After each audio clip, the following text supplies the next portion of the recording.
video is kindly sponsored by Squarespace. Hey guys, it's Haley and welcome to another bookish video.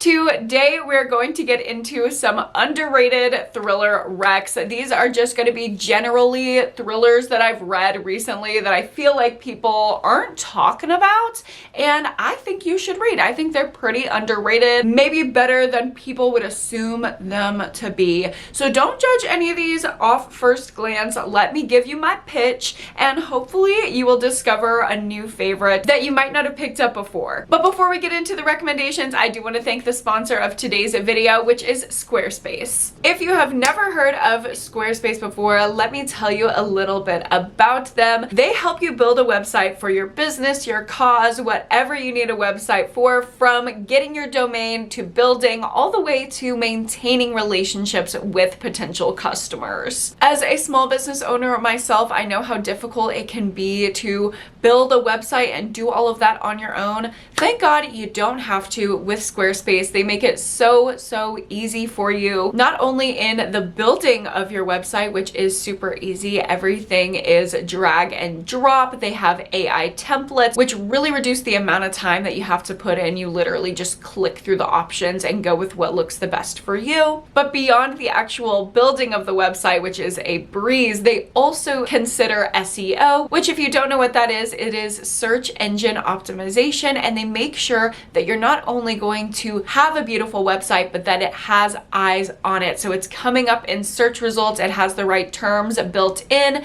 that it will be served to your ideal customers. And then once those customers are brought to your website, they will be sucked right on in with all of the amazing plugins that they offer. As a therapist, I love that they have an appointment scheduler. They have sections for services. You can have an online store or collect donations. Really anything you need to make sure that you are not just starting your business, but you're able to grow it and scale it in an organic and genuine way according to what your brand is and who your ideal customer is. Whatever kind of website you are wanting to create and wherever you are in your business plans, Squarespace is super helpful. And right now with my code, you can get 10% off when you are ready to launch. So when you're ready to pull the trigger, whether that's starting a brand new business or scaling something that you already have to reach a new customer base, go ahead and go down below, use my link, use my code, get your 10% off, and start building a website with Squarespace. Thank you so much to Squarespace for sponsoring this video, and now let's go ahead and get into the recs. I'm gonna start out with a book that honestly I don't think is marketed correctly. I think the cover and I think the description don't really sell this book on being for the thriller girlies, but it in fact is for the thriller girlies, and that is You'd Look Better as a Ghost by Joanna Wallace. My best friend actually got me this book. I didn't have this one on my radar. I never would have probably picked it up for myself, but she got it for me for my birthday because she was like, I don't know why you haven't read this. This seems like exactly your brand. And she clocked me. She was exactly right because I loved it and I ended up giving it 4 stars. This is about a female serial killer who everyone that she comes across, she has very little capacity for them. She's just annoyed with them, and she thinks all of these dumbass people would probably be better as ghosts. She is also dealing with the tragic passing of her father, so we are following her as she goes to grief group therapy. And within the grief group therapy, she's like so annoyed with all these other people's problems. She thinks that they would be looking better as a ghost, and she low-key starts to pick off members of the group one by one. And as she goes on this unhinged journey, we are hoping 2 things. One, that she does not get caught, and we are racing against the clock for that to not occur. But 2, we are also seeing as she is being more introspective and thinking about herself and her grief and how her activities might change when she does that. It was pretty heartwarming and emotional for being such a gritty, intense, dark thriller, but I loved that juxtaposition, and I feel like nobody is talking about this one. You gotta read it. Next up, we have one of my favorite debuts that I've read so far in 2025, and that is Killer Potential by Hannah Deach. And this is about another potentially murderous woman. We are following a young lady who does SAT tutoring for rich families. So she's not really rich herself, but she's going to capitalize on these rich people who are willing to pay her top dollar to tutor their kids. One day she shows up to tutor this little girl, and she walks in the house. Parents dead. Kidnapped woman in the basement exposed. Child nowhere to be seen. So she thinks her little SAT student killed the parents and had like a kidnapping victim or something and then ran for the hills. So she is like, I gotta get out of here. I am immediately gonna be suspected of these murders because no one is gonna suspect this wealthy child. So she takes the kidnapping victim, they go on the run. The whole rest of the book is a fast-paced race against the clock. You are on the edge of your seat trying to figure out what is gonna happen to these women and if they can clear their names before they are caught and tried. It was so exciting. It was so twisty. It was so queer, which I loved the sapphic energy from this book. It was really unexpected and it was super, super solid. I can't remember if I gave it 4 or 4.5 out of 5 stars, but it was really great. Next up, we have What Have You Done by Sherry Lapina. This is her most recent release. I already pre-ordered her next one because I'm obsessed with her. And I just feel like Sherry Lapina books, they aren't talked about on BookTube. Like they just kind of releases that go under the radar. But if you want a solid thriller rec, like just a straightforward, atmospheric murder mystery that you're not going to be able to predict, Sherry Lapina has some great ones, and this is one of them that I didn't see talked about a ton at all. We are following the disappearance of this girl, and her body is found. So immediately we're trying to examine all the different pieces from the medical examiner, from the witnesses, from the people who found the body, from all these different relationships in her life. We get so many different perspectives, and somehow they were really, really easy to keep separate. The characterization was just really strong, and through everyone's different perspective of how they knew this girl or what they know about her death, we are trying to figure out who killed her. We also get the perspective from the dead girl, which I think is really unique, and it reminded me a lot of one of my favorite thrillers, Ask for Andrea by Noelle W. Illy. Oh my god, I love that book, and this has some similar energy to it. I couldn't guess it all the way up till the end. However, I will say that I've heard that the audiobook, based on the way that the perspectives are narrated, kind of gives away who the killer is. So maybe don't do this one on audio. I physically read this in like literally 3 hours. It was such a fast read. It was just addicting. I had to figure out what had happened to this girl. So I would call this like a perfect afternoon popcorn thriller. Next up, I have one for my girls who like a darkly funny rich people drama satirical reality TV book. And if all of that sounds like you, you've got to pick up this one. It is The Really Dead Wives of New Jersey by Astrid Dahl, which is actually a pen name for Anna Dorn, and y'all know I love Anna Dorn. And this is exactly what it sounds like. It's the Real Housewives of New Jersey, but if they started getting picked off one by one by one, and we had to figure out how that was happening. There's a lot of different drama, secrets, lies, confessionals. It literally feels like watching a juicy reality show, but there is something about it that's almost like earnest and endearing. I don't know. This is just a super fun read. It was light, it was easy, it was quick. It's under 300 pages. This is another like afternoon popcorn thriller that I promise you won't regret because you're gonna have so much fun. Y'all know that from the last couple years, I've really loved Serafina Nova Glass. And I recently read one of her backlist books, The Vanishing Hour, and I really enjoyed it. I think Serafina Nova Glass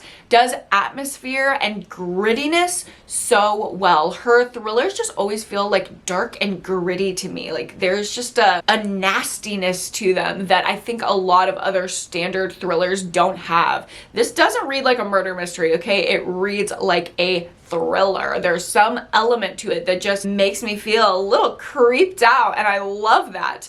In this book in particular, we are following the disappearances of 2 young women and 2 old men, and we're trying to figure out how they're connected, if they're connected, how did all these people go missing, is there a serial killer in this town that has 2 very weird niches? What's going on? We are also following a woman in the aftermath of an attack, and she is suspected to have escaped from this same killer. So does she hold the information that could lead to his apprehending? You gotta read, you gotta find out. This is another one that it's like pretty straightforward. You're figuring out the mystery, but that grittiness just adds an extra element to it. And Serafina Novaglass knows how to cleverly plot out and pace her books. It's just done well. I will say it did annoy me at one point that this one character had the information that we needed to know what the mystery was, and she was withholding it. Like, that was the only thing that kept us from knowing what happened at one point in the book. And I'm like, girl, I'm literally getting your perspective. I'm in your head. Why won't you tell me? So that was a bit annoying. But other than that, this book was so, so good. If you like a fast-paced book about survival and community, you are going to love Worst Case Scenario by TJ Newman. I love all of TJ Newman's books. All of them read like a plain disaster going wrong, and we are following a kind of quirky cast of characters survive their way through it. Her past two books I've given 4.5 and 5 stars. I love them so much. Worst Case Scenario, I gave 4 stars. I feel like it's a much grander scale of disaster that we're following, so there's less characterization and it's more plot driven. But if you like a plot driven thriller, you're gonna really, really like this one. We are following basically a nuclear event where the entire fate of the country hangs in the balance. A plane crashed into a nuclear power plant, and we are following the race against the clock to 0 hour, okay? The stakes are literally like on the moon. This is the highest stakes thriller I felt like I've ever read. It was kind of sciencey. I feel like if you like sci-fi thrillers, you're gonna like this one. And if you're interested in just like the ins and outs of surviving an event like this, you will be endlessly intrigued by Worst Case Scenario. It quite literally is the worst case scenario. So fast paced, kept me on the edge of my seat the entire time. I was addicted to reading it. Next up, y'all know that I had to talk about my favorite thriller of the year so far. I was not gonna escape this video without talking about it, and I wouldn't necessarily say it's underrated, but I will say that I think it's getting some negative reviews that it shouldn't be. That is This Book Will Bury Me by Ashley Winstead, and this has some of the best commentary on the true crime community that I've ever read. She really rides the line and looks at the nuances of the benefits and the detriments of true crime community and armchair detectives and TikTokers and all the ins and outs of that. It reminded me of my favorite documentary, which is Don't Fuck with Cats, and we're also following this story of grief. Basically, this girl loses her father, and in the wake of it, she avoids her grief in lieu of dealing with true crime cases. And she gets so deeply embroiled in this murder case that she ends up being a part of it. It is scary. It is fast paced. A lot of it is like written in media, like chats, emails, text messages, things like that. So I thought it went pretty fast. Some people had issues with the pacing, but that didn't bother me. I think partly because of how attached to the main character I felt. I really, really loved everything about her and the arc of her over the course of the book. Her emotional development and the way that she grapples with the rights and wrongs of it is so endlessly interesting to me. If anything is going to be a 5-star thriller, this is it. If you're going to pick up one recommendation from this video, let this be it. I am obsessed. Next up, we have a recent read, and that is Such Quiet Girls by Noelle W. Illey. And this is actually also based on true, like, real life things that happened. It's about a school bus of children that is held hostage, and this is no mystery. We know exactly what's happening from the jump. It is just a thrilling race against the clock to try to get these children to safety so they survive, and we are along for the journey. We see perspectives from the kids, from the bus driver, from the actual hostage takers, from the mother of one of the children on the bus. It is so heart-wrenching and emotional and intense, but it's such a gratifying journey to see towards the end as things are coming to fruition. Oh my God, you're like wondering who's gonna make it out alive and who is not. And then there's a beautiful author's note where Noelle talks about the inspiration for the book and the real life scenario that occurred.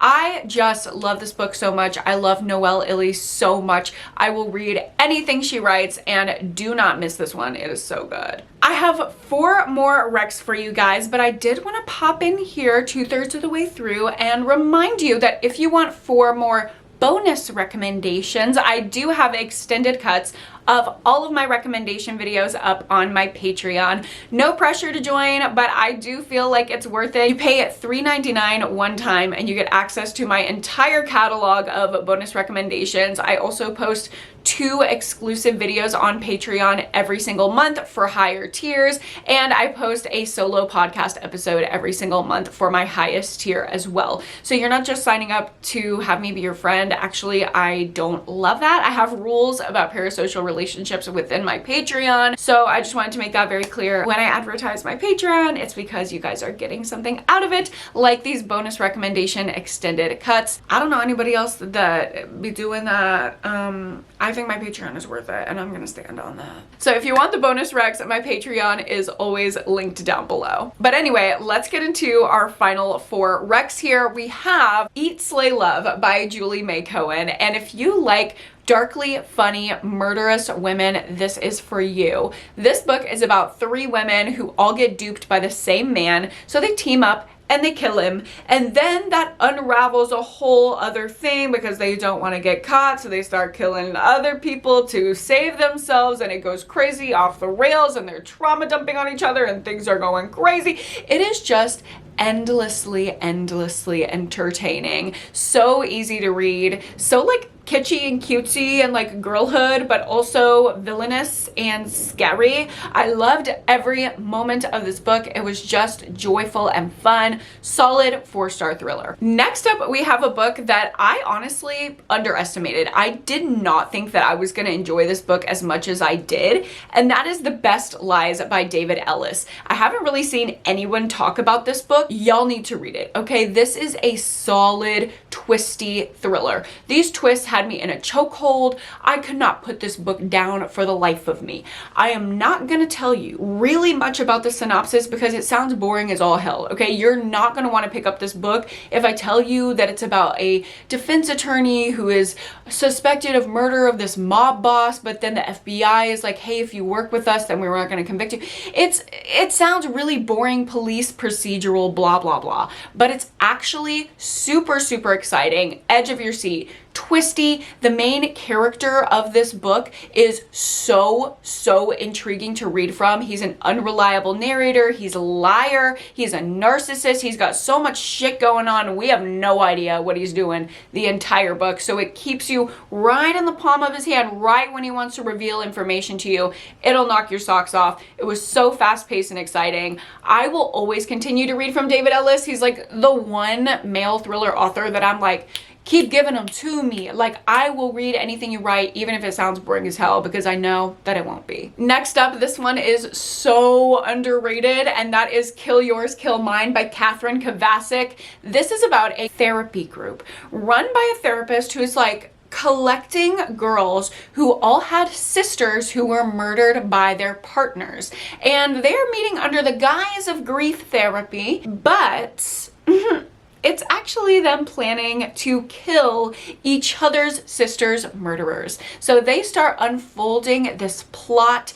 It is delicious, okay? This book is catharsis in 300 pages. It's all about getting revenge on men who fell through the cracks of the flawed system. It is phenomenally done. The characterization, the pacing, the twists, every single part of it, the atmosphere. It's set in Australia. It's perfect for summer. You guys, read this book. As soon as I finished it, I was like, there's no question. Like, I don't have to think about this rating for 2 seconds. Obviously, it's 5 stars. It's so severely underrated. Pick it up now. And I have one more thriller to recommend you other than the Patreon bonus recs, because you've got to go check those out. But my last one for this main channel video is Sugar by Mia Ballard. This is another murderous woman book, obviously. We are following our main character, who is this perfect little 70s housewife. She lives in Southern California. She has a rich husband. Everything is perfect until in chapter 1, she murders said husband,